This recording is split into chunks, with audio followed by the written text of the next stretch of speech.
जय हिंद दोस्तों, स्वागत है अपने इस यूट्यूब चैनल में। बच्चों, आज इस वीडियो में एक बार फिर से हम कक्षा 12 के विद्यार्थियों के लिए हिस्ट्री के इम्पोर्टेंट लघुत्तरीय प्रश्न लेकर आए हैं जो 2024 बोर्ड एग्जाम के लिए मोस्ट इम्पॉर्टेंट रहेगा।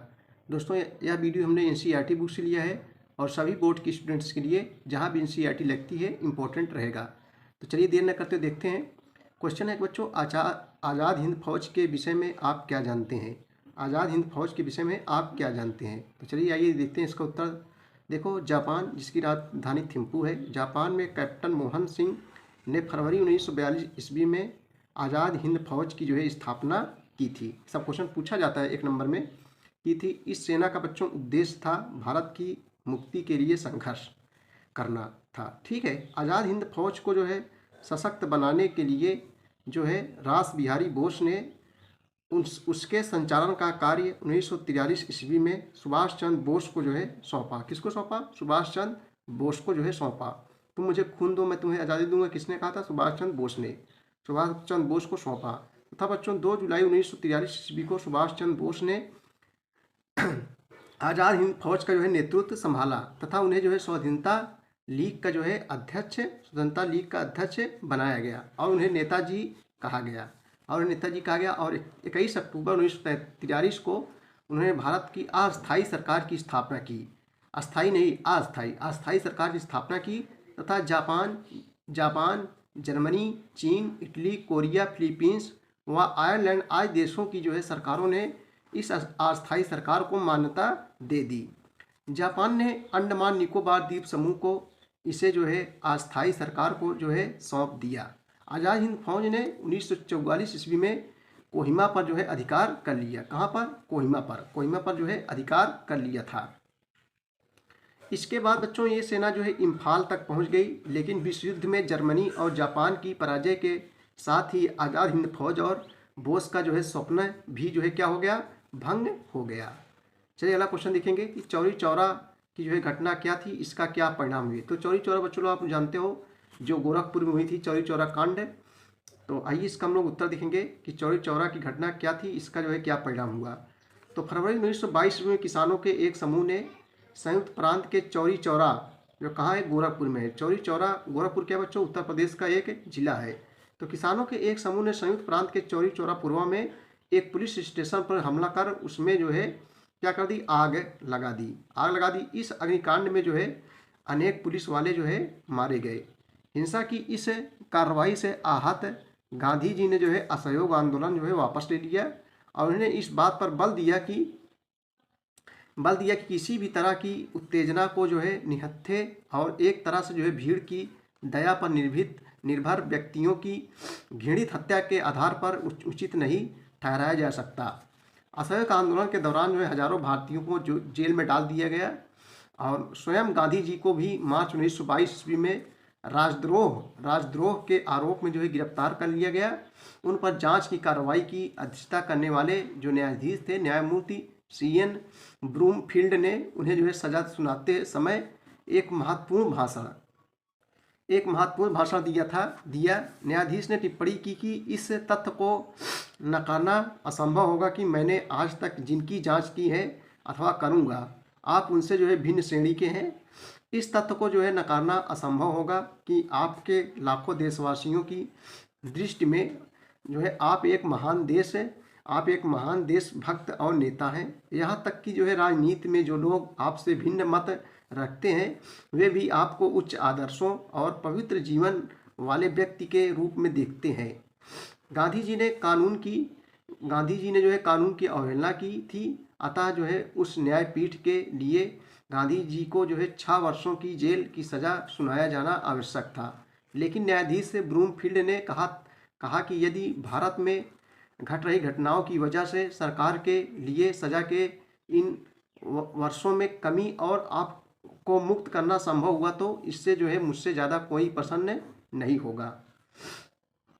चलिए अगला लघुत्तरीय प्रश्न देखेंगे बच्चों। हित प्रतिस्पर्धा संविधान और सामाजिक परिवर्तन की चर्चा कीजिए। हित प्रतिस्पर्धा संविधान और सामाजिक परिवर्तन की चर्चा कीजिए। उत्तर देखेंगे। भारत का अस्तित्व कई स्तरों पर है जो निम्न है। नंबर 1, अलग अलग महत्वपूर्ण आदिवासी संस्कृतियों में साथ साथ अनेक धर्मों तथा संस्कृतियों से निर्मित यहाँ की जनसंख्या भारत की बहुलता का एक आयाम है। नंबर 2 बच्चों, संस्कृति, धर्म तथा जाति के विविध प्रभाव ग्रामीण, नगरीय, धनी, निर्धन और साक्षर निरक्षर विभाजन पर जो है आधारित हैं। नंबर 3, ग्रामीण निर्धनों के बीच जो है ऐसे समूह एवं उपसमूह हैं जो बड़ी गहराई से जाति व निर्धनता के आधार पर जो है स्तरीकृत किए गए हैं। नंबर 4, नगरों में कारगर वर्ग भी जो है विस्तृत पैमाने पर हैं। यहाँ पर एक सुव्यवस्थित घरेलू उद्यमी वर्ग भी है, व्यावसायिक एवं वाणिज्यिक वर्ग भी है। यह 5वां देखेंगे, यहाँ पर एक सुव्यवस्थित घरेलू उद्यमी वर्ग, व्यावसायिक एवं वाणिज्यिक वर्ग भी है। चलिए अगला क्वेश्चन हम लोग देखेंगे बच्चों, लोकतंत्र में विभिन्न स्वरूपों की जो है चर्चा कीजिए। तो हेड डाल लेंगे हम लोग जो है प्रत्यक्ष लोकतंत्र। प्रत्यक्ष मतलब जो डायरेक्ट।